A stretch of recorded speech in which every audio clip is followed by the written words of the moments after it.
بدعنوان حکام بالا اور افسران پر مشتمل یہ بااثر گروہ تسلسل کے ساتھ ملکی معیشت کو نگل رہا تھا اور ملک کی تعمیر و ترقی میں اہم ترین کردار ادا کرنے والے صنعت کاروں، تاجروں اور درآمد و برآمد کنندگان کو مجموعی طور پر اربوں روپے کا نقصان پہنچایا، تو دوسری جانب ملک دشمن اسمگلروں کو مکمل سرپرستی فراہم کر کے پاکستان کی معیشت کو مفلوج کر دیا گیا۔ تجارت نیوز ان کے راستے کی دیوار بن گیا اور اس پر نشر ہونے والی ہوشربا تفصیلات اور ثبوتوں کی روشنی میں ملکی سلامتی کے اداروں نے نہایت باریک بینی سے تفتیش کے بعد اس مافیا کے اہم ترین کرداروں کو قانون کی گرفت میں لینا شروع کر دیا۔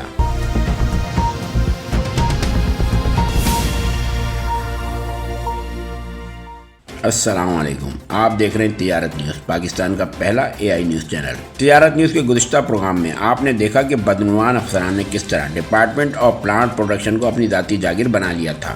اور ملک کی تعمیر و ترقی میں اہم ترین کردار ادا کرنے والے صنعت کاروں، تاجروں اور درآمد و برآمد کنندگان کو مجموعی طور پر اربوں روپے کا نقصان پہنچایا، تو دوسری جانب ملک دشمن اسمگلروں کو مکمل سرپرستی فراہم کر کے پاکستان کی معیشت کو مفلوج کر دیا گیا۔ سب سے بڑا المیہ تو یہ ہے کہ DPP پر قابض یہ بااثر مافیا بین الاقوامی سطح پر ارض وطن کی بدنامی کا باعث بھی بنا۔ بدعنوان حکام بالا اور افسران پر مشتمل یہ بااثر گروہ تسلسل کے ساتھ ملکی معیشت کو نگل رہا تھا کہ تجارت نیوز ان کے راستے کی دیوار بن گیا اور اس پر نشر ہونے والی ہوشربا تفصیلات اور ثبوتوں کی روشنی میں ملکی سلامتی کے اداروں نے نہایت باریک بینی سے تفتیش کے بعد اس مافیا کے اہم ترین کرداروں کو قانون کی گرفت میں لینا شروع کر دیا۔ یوں تو ڈپارٹمنٹ آف پلانٹ پروڈکشن میں سال 2025 کے دوران بھی تاریخی کرپشن کا بازار گرم رہا، تاہم اس اہم سلسلے کے دوسرے پروگرام میں آپ جان سکیں گے طاہر عباس اور عبدالباسط کی سرپرستی میں چلنے والے منظم گروہ کی جانب سے رواں برس کی جانے والی بے شمار بدعنوانیوں میں سے چند کی تفصیلات، جن کے مطابق چند ماہ قبل ناصر احمد ورک کو آموں کی برآمدات کا انچارج اس وقت بنایا گیا جب سینئر افسر ڈاکٹر محمد اشفاق ڈائریکٹر ٹیکنیکل کرنٹینا کو لاہور تبدیل کر دیا گیا۔ یہ اقدام مبینہ طور پر کراچی کی 2 خواتین صنعت کاروں کے ملکیتی آموں کے ہاٹ واٹر ٹریٹمنٹ پلانٹس کو فائدہ پہنچانے کے لیے کیا گیا، جس میں وزارت خوراک کے جوائنٹ سیکریٹری ایڈمن ڈاکٹر سید بلال حیدر کا اہم کردار تھا۔ اگرچہ اس اقدام سے DPP اور وزارت کی غیر قانونی آمدنی میں اضافہ ہوا، مگر ایران کو آموں کی برآمدات تاریخی حد تک کم ہو گئیں۔ اس کے باوجود ناصر ورک کے خلاف کوئی کارروائی نہیں کی گئی، کیونکہ انہیں بلال حیدر، قاسم خان کاکڑ اور وزارت کے بعض اعلیٰ اہلکاروں کی پشت پناہی حاصل تھی۔ ذرائع کے مطابق ناصر ورک اکثر دعویٰ کرتا ہے کہ اس کا چچا برطانیہ میں وفاقی وزیر کا قریبی دوست ہے اور دوروں کے دوران اسے اپنے گھر مدعو کرتا ہے۔ ناصر ورک پر ماضی میں بھی سنگین الزامات لگ چکے ہیں۔ رپورٹس کے مطابق وہ واگا بارڈر اور لاہور ایئرپورٹ پر بھارتی روئی، ٹماٹر، کیلے اور کینیا کے پھولوں کی غیر قانونی درآمد میں ملوث رہا۔ مزید یہ کہ اس نے مبینہ طور پر چاول، تل اور مرچوں کے یونٹس کے غیر قانونی آڈٹ کیے اور فی یونٹ 1 لاکھ روپے رشوت وصول کی، جس سے غیر ملکی کیڑے پاکستان میں منتقل ہونے کے خطرات بڑھے۔ اندرونی ذرائع کے مطابق کاکڑ کرپشن الزامات کے تحت معطل ہونے والے افسران کا سب سے بڑا حمایتی ہے اور انہیں یقین دہانی کرواتا ہے کہ جب تک وہ وزارت میں بااثر عہدے پر ہے انہیں کوئی نقصان نہیں پہنچے گا۔ کاکڑ، جو بلوچستان ایگریکلچر ڈپارٹمنٹ سے DPP میں ڈیپوٹیشن پر آیا تھا، 2024 میں FIA کیس نمبر 40/2024 میں گرفتار ہوا اور صوبائی محکمہ واپس بھیج دیا گیا تھا۔ بعد ازاں اس نے سابق سیکرٹری وزارت خوراک وسیم اجمل چودھری کی مدد سے دوبارہ وزارت میں بطور ڈپٹی سیکرٹری پلان پوسٹنگ حاصل کر لی۔ یہ معطلیاں ایسے وقت میں سامنے آئی تھیں جب DPP میں پہلے ہی کرنٹینا سرٹیفکیشن، برآمدی معیار اور زرعی زہروں کے درآمد کے حوالے سے شدید تنقید کی زد میں ہے۔ یہ معطلیاں ایسے وقت میں سامنے آئی تھیں جب DPP پہلے ہی کرنٹینا سرٹیفکیشن، برآمدی معیار اور زرعی زہروں کی درآمد کے حوالے سے شدید تنقید کی زد میں تھا۔ برآمد کنندگان کا کہنا تھا کہ محکمے میں بدعنوانی اور کمزور نگرانی کے باعث پاکستانی زرعی مصنوعات خصوصاً چاول، آم اور دیگر پھلوں و سبزیوں کی عالمی مارکیٹ میں ساکھ بری طرح متاثر ہوئی ہے۔ دوسری جانب اسی دوران تجارت نیوز کے ذرائع نے انکشاف کیا کہ راشد سراج، جو کہ فیومیگیٹرز اور کلیئرنگ ایجنٹ سے ماہانہ بھتہ وصول کرنے کے لیے بدنام ہے، کبھی اپنی اہلیہ کے اکاؤنٹ، کبھی موبائل ایزی پیسہ کے ذریعے ہر ماہ خطی رشوت وصول کر رہا ہے۔ اس کے خلاف FIA کراچی،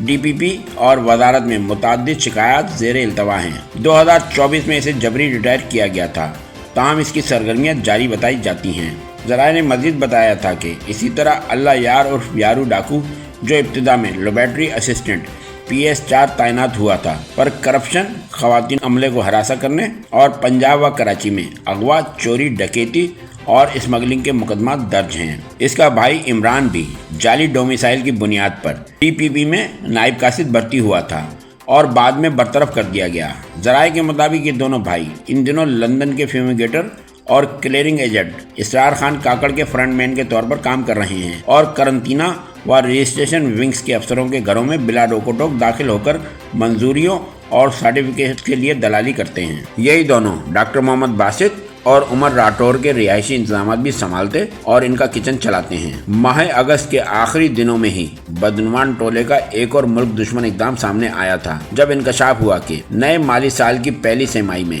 بھارتی قیمتوں کے دباؤ اور ریگولیٹری رکاوٹوں کے باعث پاکستان کے باسمتی چاول کی برآمدات میں 43% کمی ہوئی۔ پاکستان کے چاول کے شعبے نے نئے مالی سال کا آغاز مخلوط رجحان کے ساتھ کیا تھا۔ سرکاری اعداد و شمار کے مطابق جولائی 2025 میں مجموعی طور پر چاول کی برآمدات میں معمولی اضافہ ریکارڈ کیا گیا، تاہم باسمتی چاول جو پاکستان کا ممتاز اور قیمتی برانڈ سمجھا جاتا ہے کی برآمدات میں تشویشناک 43% کمی دیکھی گئی۔ اعداد و شمار کے مطابق پاکستان نے جولائی 2025 میں 2,91,902 ٹن چاول برآمد کیا، جو گزشتہ سال اسی مہینے کے 2,70,002 ٹن کے مقابلے میں 21,900 ٹن زیادہ ہے۔ تاہم یہ اضافہ مکمل طور پر نان باسمتی چاول کی برآمدات میں اضافے کی وجہ سے ہوا، جو 60,930 ٹن بڑھ کر 2,39,562 ٹن تک پہنچ گیا۔ دوسری جانب باسمتی چاول کی برآمدات 92,541 ٹن سے گھٹ کر صرف 52,339 ٹن رہ گئیں۔ یہ نمایاں کمی برآمد کنندگان اور پالیسی سازوں کے لیے انتہائی تشویشناک قرار دی جا رہی تھی، کیونکہ باسمتی چاول پاکستان کے لیے زر مبادلہ اور عالمی سطح پر برانڈ ویلیو کا ایک اہم ذریعہ ہے۔ ذرائع کے مطابق برآمدات میں کمی خاص طور پر برطانیہ اور یورپی منڈیوں میں براؤن رائس کی فروخت میں کمی کے باعث سامنے آئی، جبکہ سفید اور پیرا بوائلڈ چاول کی برآمدات عمان اور سعودی عرب جیسے روایتی خریدار ممالک میں کم ہوئی۔ زرعی ماہرین کا کہنا تھا کہ پاکستانی چاول کا شعبہ رواں مالی سال میں شدید دباؤ کا شکار ہے۔ عالمی منڈیوں میں بھارتی چاول بشمول دونوں باسمتی اور نان باسمتی اقسام کم قیمتوں پر دستیاب ہیں۔ بھارتی روپے کی 2.5% قدر میں کمی نے ان کی برآمدی قیمتیں مزید کم کر دی ہیں، جس سے وہ عالمی منڈی میں مزید مقابلہ بازی کے قابل بن گئے ہیں، تو دوسری جانب پاکستانی روپے کی قدر میں اضافہ برآمدی منافع کو گھٹا رہا ہے، جبکہ اس وقت مسابقت کی ممالک تیزی سے مارکیٹ شیئر حاصل کر رہے ہیں۔ اس کے علاوہ برآمد کنندگان نے ڈپارٹمنٹ آف پلانٹ پروڈکشن اور national agri trade and food safety authority NAFSA کی جانب سے غیر ضروری تاخیر، پابندیوں اور جانچ کے مراحل میں سستی پر بھی شدید تنقید کی تھی، جو برآمدی شپمنٹس میں تاخیر، آرڈرز کی منسوخی اور غیر ملکی خریداروں کے اعتماد میں کمی کا باعث بن رہی ہیں۔ اگرچہ نان باسمتی چاول کی مانگ نے کچھ سہارا فراہم کیا ہے، مگر برآمد کنندگان خبردار کر رہے ہیں کہ اگر بھارت نے قیمتوں میں کمی جاری رکھی تو یہ رجحان بھی زیادہ دیر برقرار نہیں رہ سکے گا۔ ان کا کہنا ہے کہ حکومت کو فوری طور پر پالیسی، نگرانی اور برانڈنگ کے مسائل حل کرنا ہوں گے، ورنہ پاکستان اپنے روایتی باسمتی مارکیٹ شیئر سے محروم ہو سکتا ہے۔ ذرائع کے مطابق ماضی کی تحقیقات نے بھی واضح کیا تھا کہ DPP اور نیفسا میں غیر شفافیت، بدعنوانی اور سرخ فیتے نے پاکستان کی زرعی برآمدات خصوصاً آم اور چاول کو پہلے ہی ناقابل تلافی نقصان پہنچایا ہے۔ قبل ازیں جون کے دوسرے ہفتے میں national agri trade and food safety authority NAFSA میں اس وقت ہلچل مچ گئی جب متنازع پیش رفت کے تحت ڈائریکٹر قرنطینہ PS19 ڈاکٹر محمد اشفاق کو ان کے عہدے سے ہٹا کر لاہور تعینات کر دیا گیا، جہاں انہیں بطور ڈپٹی ڈائریکٹر ٹیکنیکل PS18 کے طور پر خدمات انجام دینا تھیں۔ دوسری جانب نیفسا کے ہیڈ آفس کراچی میں PS17 کے جونیئر افسر ناصر احمد کو آموں کی برآمدات کا انچارج مقرر کر دیا گیا۔ انہیں آموں کی پروسیسنگ، مانیٹرنگ اور فائٹو سینیٹری سرٹیفکیٹ کے اجرا سمیت تمام امور دیکھنے کا اختیار دے دیا گیا۔ اسی دوران ڈاکٹر محمد باسط، جو اس وقت کے ڈائریکٹر پیسٹی سائڈز رجسٹریشن کے عہدے پر فائز تھے، کو قرنطینہ ڈائریکٹر کا اضافی چارج دے دیا گیا، حالانکہ ان کے خلاف پہلے ہی نااہلی اور بدعنوانی کے الزامات موجود تھے۔ یہ تنازع اس وقت شدت اختیار کر گیا جب میتھین سسٹرز اپنے آموں کے hot water treatment plants RMC اور گیٹ فریش کی سالانہ منظوری حاصل کرنے میں ناکام رہیں۔ ذرائع کے مطابق ڈاکٹر اشفاق نے مطالبہ کیا تھا کہ منظوری سے پہلے وہ 15 میٹرک ٹن آموں کو 75 منٹ میں پروسیس کرنے کی صلاحیت عملی طور پر ثابت کریں اور درجہ حرارت و رفتار کا ڈیٹا لاگر سے براہ راست پرنٹ آؤٹ دکھائیں، جیسا کہ ویپر ہیٹ پلانٹ میں ہوتا ہے۔ اشفاق نے ان کے پسندیدہ انسپیکٹرز کی ڈیپوٹیشن کی بھی مخالفت کی، جس کے بعد انہیں لاہور تبدیل کر دیا گیا۔ ذرائع کے مطابق یہ اقدام میتین سسٹرز اور اس وقت وزارت خوراک میں بطور جوائنٹ سیکرٹری تعینات ڈاکٹر سید بلال حیدر کے درمیان ایک مبینہ خفیہ معاہدے کا نتیجہ تھا، جس کے تحت مخصوص افسران کو ان کے آموں کے پلانٹس پر تعینات کرنے اور نیفسا کے مانیٹرنگ سسٹم پر اثر انداز ہونے کی کوشش کی گئی۔ واضح رہے کہ بلال حیدر، جو بزدار حکومت میں فرق گوگی کے قریبی ساتھی کے طور پر جانے جاتے تھے، اب وفاقی وزیر رانا تنویر حسین کے قریبی نمائندے تصور کیے جاتے ہیں۔ اسی لیے جب فوڈ منسٹری کے ایڈیشنل سیکرٹری ساجد محمود قاضی PS-21 نے انہیں غیر قانونی سرگرمیوں سے باز رہنے کی ہدایت کی تو انہیں OSD بنا دیا گیا، جبکہ بلال حیدر نے براہ راست سیکرٹری اور وزیر سے رابطہ کیا۔ ناصر احمد، جنہیں اب عام ایکسپورٹ انچارج تعینات کیا گیا تھا، ان پر بھی سنگین الزامات تھے۔ لاہور، اوکاڑا، سرگودا اور کراچی میں تعیناتی کے دوران وہ مبینہ طور پر ایجنٹس، فیومیگیٹرز، درآمد و برآمد کنندگان سے رشوت ماہانہ ادائیگیاں اور بھاری کمیشن وصول کرتے رہے۔ ان پر 2016 میں واگا بارڈر کے ذریعے بھارت سے کچے کیلے اور روئی کی غیر قانونی درآمد کی اجازت دینے کے الزامات بھی ہیں۔ حالانکہ بھارتی کیلے پر بنچی ٹاپ وائرس اور پاناما ڈیزیز کے خطرے کے باعث پابندی عائد تھی۔ اسی طرح وہ غیر مجاز طور پر ملائیشیا سے ممنوعہ پھول درآمد کرنے اور لاہور ایئرپورٹ سے غیر معیاری چاول، پھل اور سبزیاں یورپی یونین و برطانیہ کو برآمد کرنے میں بھی ملوث پائے گئے۔ ذرائع کے مطابق انہوں نے متعدد فیومیگیشن کمپنیوں اور عام پروسیسنگ پلانٹس کے جعلی آڈٹ اور سرٹیفکیٹس جاری کیے، جن میں ستارہ ٹریڈرز، RMC،